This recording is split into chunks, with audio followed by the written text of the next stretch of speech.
Those Europeans, they have a different approach to dairy.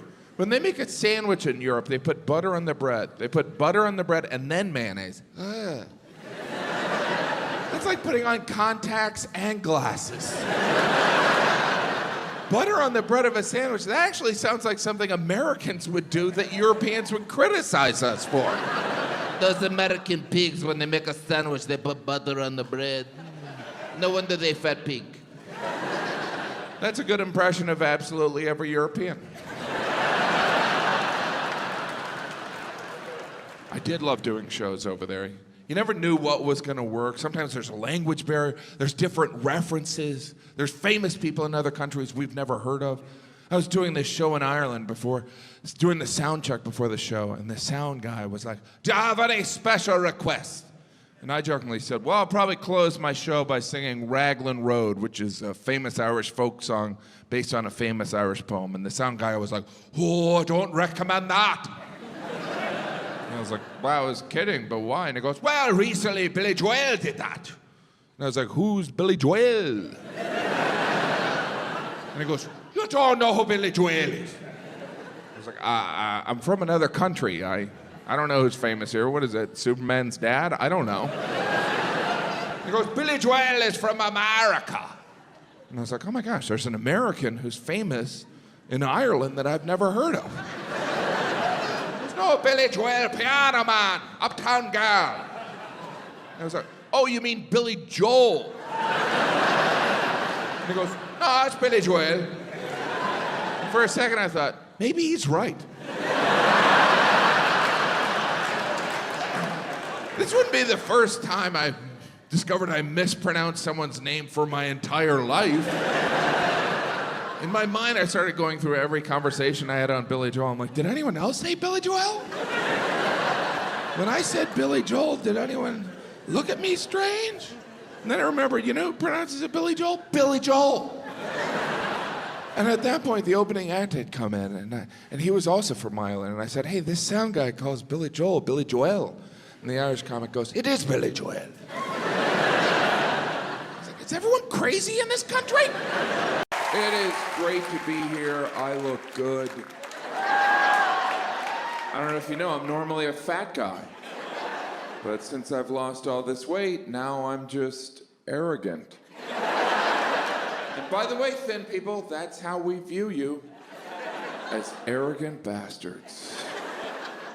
I have lost weight. Since I've lost weight, I find I get two types of reactions. One group, these people, they won't even say anything to me. They'll just go up to my wife and ask, "Is Jim okay?"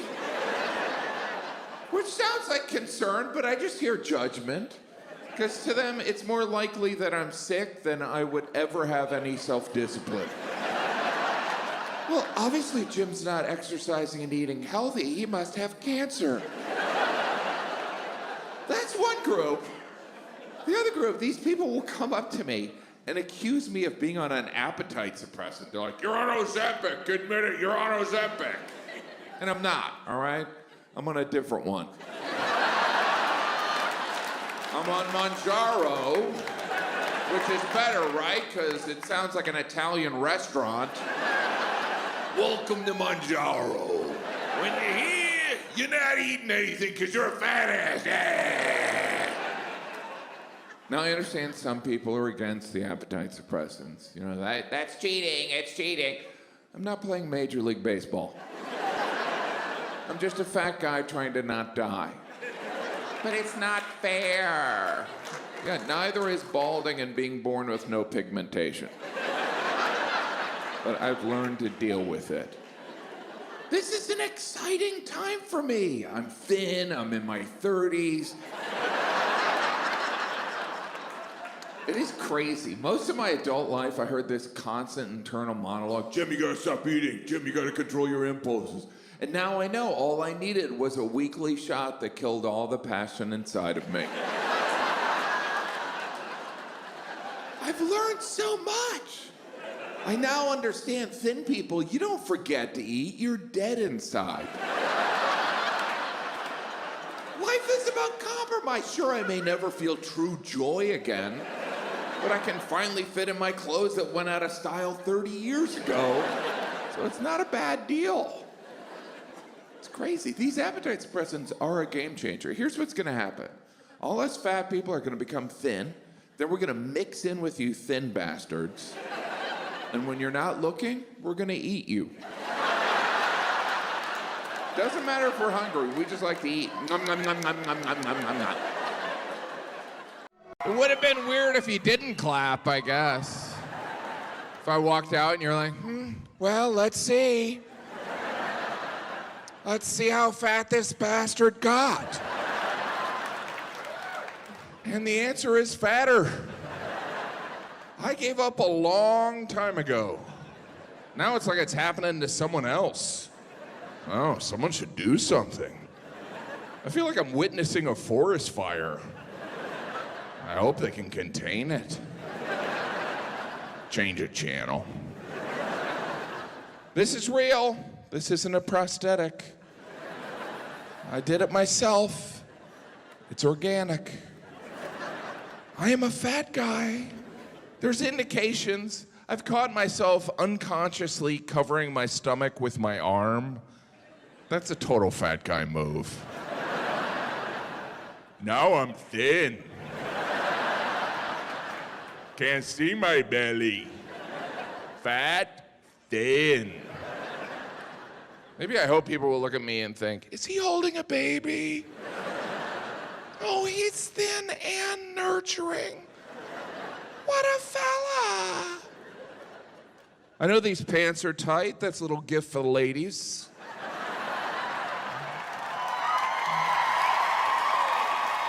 And some of the fellas. Can't control who I turn on at this point. These pants are tight, but after I wear them for a week, they'll look fine. That's my approach with clothing. Eventually the clothes go, all right, I'll adjust. You could get bigger pants, or I could just stretch out. Whatever works for you, Jim. By the way, this shirt, when it's untucked, goes down to like here. It's frightening. It's so long.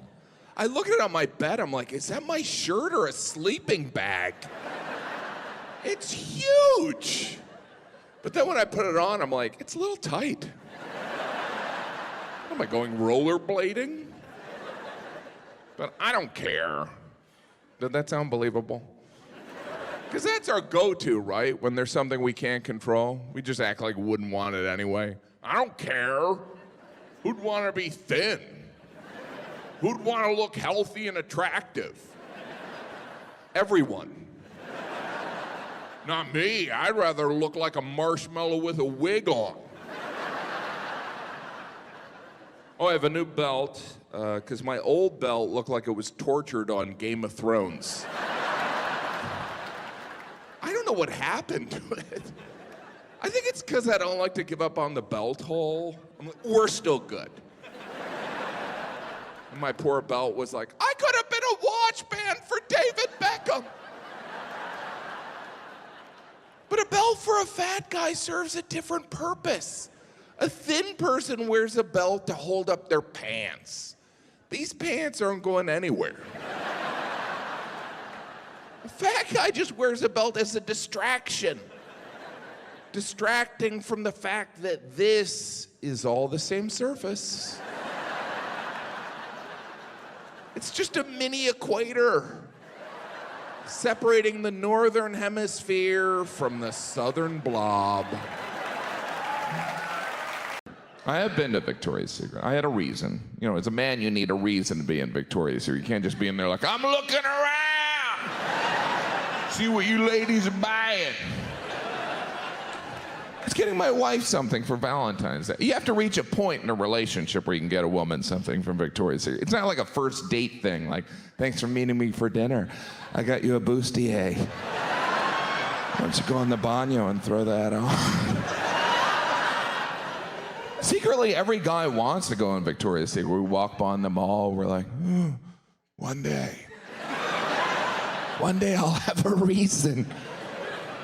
Because, you know, we've seen the catalog. You don't even have to search out the catalog. It just shows up in your mail. You're like, oh, what's this? Seems like there's some good articles in here. If I wasn't married, I could get rejected by all these women. And guys, we're just dumb enough. We see that Victoria's Secret store and we think, maybe that's where those models live. They're probably in there right now walking around in angel's wings. They're probably in there having a pillow fight right now. If I could find a practical reason to go in there, it would be amazing. And then you finally go into Victoria's Secret and it's like a Greyhound bus station. What are you guys in between shifts in here? Where's all the angels? There's just stressed out sales ladies with headsets on. Underwear. Where's the open bar? But you're still a guy in a woman's underwear store, and you don't want to look like a creep. That's why every man at Victoria's Secret has the same expression on his face of boring. This place is boring because I'm not a pervert. There's nothing stimulating in here because it's boring to me, especially those huge posters of supermodels, mostly naked. I didn't know what I was looking for, so I went up to a sales lady who had the warmth of a TSA screener. What do you want? Nothing. I didn't touch anything. I'm leaving. Trying to be discreet. I was like, look, I'm looking for something for my wife. She's very intelligent. She's creative. Because you can't say I'm looking for a slutty outfit. She volunteers. She's organized. Maybe that French maid's outfit would be good. Then I was thrown because the sales lady was like, what size? And I was like, size? Female?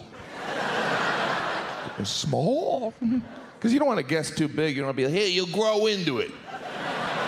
I thought you was much bigger. You can't ask a stranger like, hey, excuse me there, lady. You look like you got a keister like my wife's. What size undies you got there? Maybe you could try on this outfit I got. I just wanted it over with. When I was paying, I assumed the awkwardness was over until they handed me my purchase in a bright pink Victoria's Secret bag that I had to carry around the mall the rest of the day that might as well have just said pervert on the side. Me and my ladies' undies. I like ladies' undies so much, I got a bag full of them. Heading into Burger King. Yeah, I'll have a Whopper with cheese and small fries for the ladies' undies. When I got home, I realized you have to find the right time to give your gift from Victoria's Secret. You can't be like, hey, when you're done changing that diaper, I got another changey poo for you.